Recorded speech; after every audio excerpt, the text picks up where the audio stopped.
साताऱ्यातून भाजपकडून उदयनराजेंना उमेदवारी जाहीर। मवियाचे उमेदवार शशिकांत शिंदे विरुद्ध उदयनराजे लढत होणार।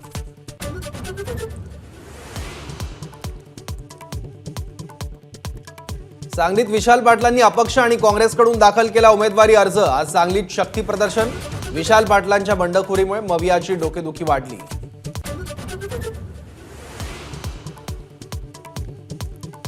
सांगलीच्या जागेवर ठाकरे गटानं उमेदवार मागे घेतल्यास आमचा एबी फॉर्म तयार, तर उमेदवारी मागे न घेतल्यास विशाल पाटलांची समजूत काढणार, पटोलेंची एबीपी माझाला माहिती।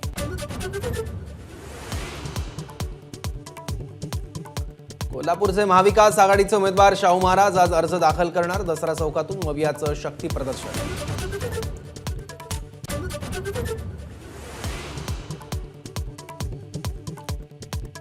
भाजपचे सोलापूरचे उमेदवार राम सातपुते आणि माढ्याचे उमेदवार रणजित सिंह नाईक निंबाळकरांनी दाखल केला अर्ज। थोड्याच वेळात फडणवीसांच्या उपस्थितीत शक्ती प्रदर्शन। नाशिकच्या जागेचा तिढा लवकर सुटण्याची शक्यता। मध्यरात्री अजय बोरस्ते आणि मुख्यमंत्र्यांमध्ये चर्चा, तर ज्यांना तिकीट देणार त्याचा प्रचार करणार, भुजबळांकडून पुन्हा एकदा स्पष्ट।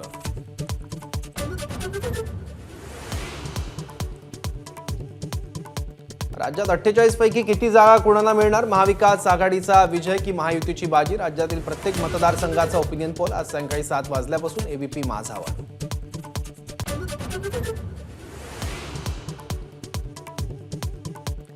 लोकसभा निवडणुकीच्या प्रचारासाठी फडणवीस 125 सभा घेणार। महाराष्ट्रात मोदींपाठोपाठ फडणवीसांच्या सभांना सर्वाधिक मागणी।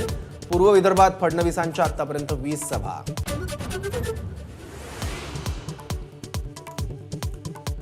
मुंबईत सलमान खानच्या घराबाहेर गोळीबार करणाऱ्या दोघांना अटक। गुजरातच्या भुजमध्ये बेड्या। आरोपींकडून 1 महिन्यांपासून सलमानच्या घराची रेकी।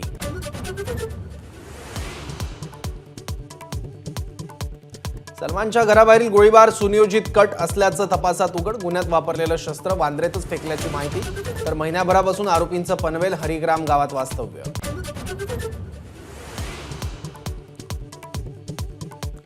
पुणे जिल्ह्यात तीव्र दुष्काळाचं सावट। जिल्ह्यात एकूण 10 तालुक्यांमध्ये पाणी टंचाई। एकूण 13 तालुक्यांपैकी 10 तालुक्यांमध्ये टँकरनं पाणी पुरवठा। अनेक नद्या कोरड्या।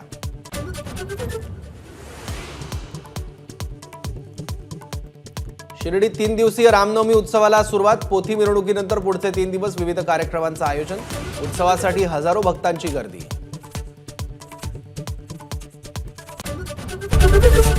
एबीपी माझा, उघडा डोळे बघा नीट।